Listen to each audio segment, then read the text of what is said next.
giang hai năm tới tôi mây phiêu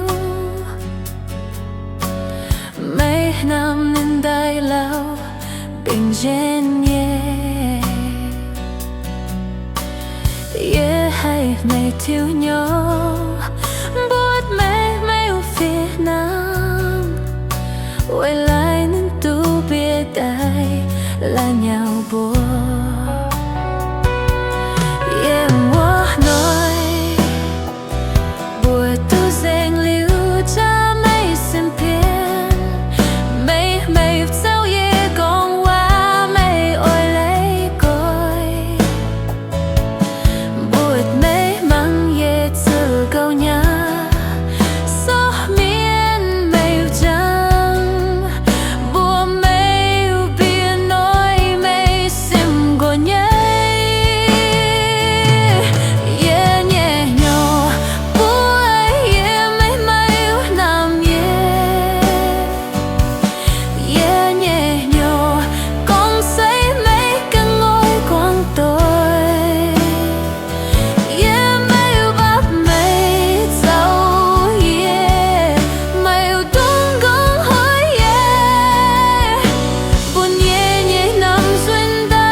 Gom xây mấy căn ngôi quanh tôi